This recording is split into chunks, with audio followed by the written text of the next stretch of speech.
Have we become powerful enough to stop publishers from killing their games? Maybe. But the next big challenge is right around the corner. And while stopping publishers from killing video games is very important, I think what's also equally as important, preserving the jobs and livelihoods at those that work at these studios, because without them, there won't be any games left to save. But if you like this video or any other video I've made, please like, subscribe, and share with all of your friends. And in the meantime, why don't you check out Off the Console? It's a brand new podcast created by me, Gardner Bryant, and Games Revealed, with guest stars occasionally. And while yes, it's on YouTube, it's also available wherever podcasts can be found, like Spotify or Apple Podcasts. Check it out. Big news for arguably the biggest pro-consumer movement in all of video gaming, the Stop Killing Games movement. What's unique about video games compared to movies, books, and other forms of media is that the creators can actively kill a game whenever they want to. While most video games that have already been released can be preserved by the community, many live service games can't be saved, not by the community at least. Many gamers feel strongly about this, so strong that one gamer, Accursed Farms, made a petition and a literal European Union initiative, and over 1 million European residents decided they agree and they signed the petition. They signed the initiative. At least, that's what it sounds like on paper. But Ross from Accursed Farms has stated that unfortunately, not all of the signatures are valid signatures. Some of these invalid signatures may be because maybe you spelled your name wrong or your address wrong or something. I don't know. I can't sign it because I'm not European, so yeah.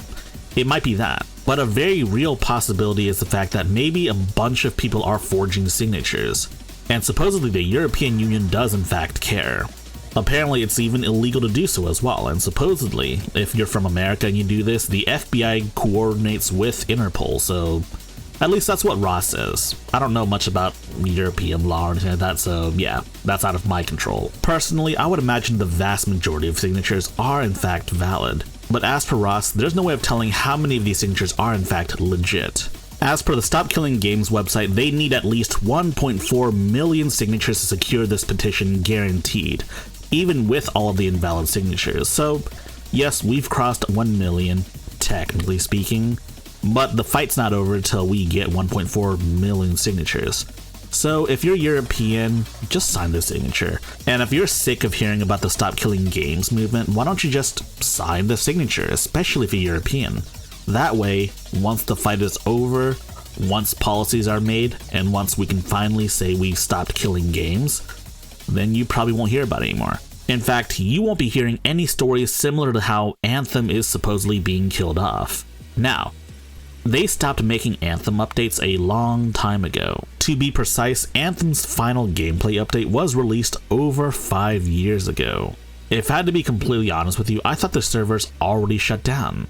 But the servers have been alive this whole time. At least until January 12th, 2026 that is. This is another prime example of a game that's being killed. Yes, I've heard this game had mixed reception at launch, but I also heard they turned the game around, and it's kind of enjoyable now?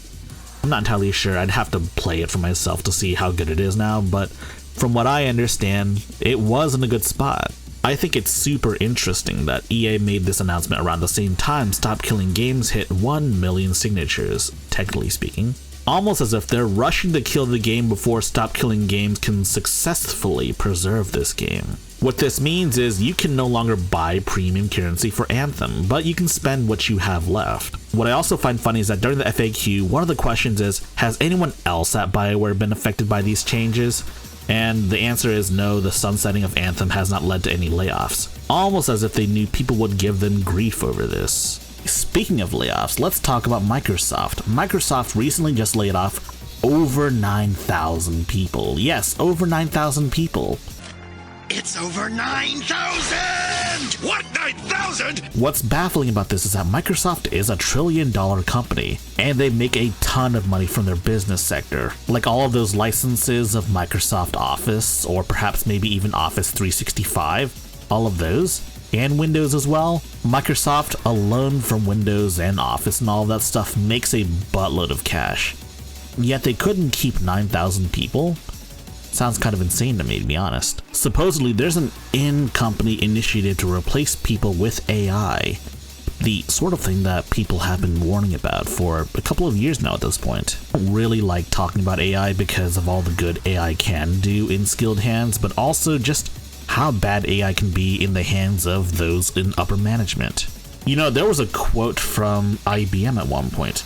A computer can never be held accountable, therefore a computer must never make a management decision.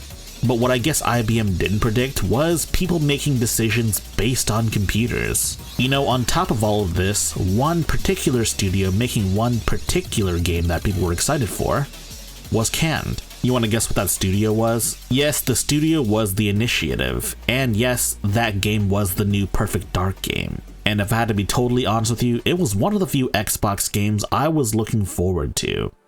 Yes, they only ever released that one trailer. Yes, we never got to see any real gameplay, unfortunately. I would have liked to see some real gameplay though, but guess we're not getting any gameplay footage, guys. Am I right, fellas? Am I right? Yeah, I thought so. All of these terrible, terrible decisions at Microsoft, and one really has to wonder, just what the heck is going on at Microsoft? Why are they doing this? Well, I think it's pretty simple, really. They want to lower the costs, and how do we do that? Well, it's simple, really. We cut people. The most expensive resource for basically any company are people. And if you can cut people out, then you can save money. At least that's the corporate mantra. The problem is that, honestly, you kind of need people to make games. You can't really make games with AI as much as Microsoft would like to. When it comes to AI, I draw the line at fully replacing people with AI, whether it's replacing voice actors, replacing artists, replacing programmers. I've even heard rumblings of replacing doctors with AI. How about we replace management and the C-suites with AI, huh? I mean, AI is much cheaper and would probably do their jobs much better. But in all seriousness, you cannot replace highly skilled people with AI, because here's the thing though. People know, and experience matters more than knowledge 100% of the time. Anyways, it's super disappointing seeing Microsoft go this route, but I guess I can't be that surprised given that every other company seems to want to go this route. The big problem in video games too is that video games are a creative endeavor, created by some of the more creative people in the world, and without them, like, where's the innovation in the world? Where's the innovation in the world of video games? Like, you might think innovation in the modern AAA scene is dead. Wait till you see what happens when all of those guys get replaced by AI. If you like this video, please press the like button and check out our other videos. And if you like those other videos as well, be sure to press the subscribe button and share the good gospel of high-tech lowlife with your friends. Furthermore, we have a community Discord for enlightened individuals such as you. And if you wish to further support high-tech lowlife, be sure to check out our Patreon page. Links in the description.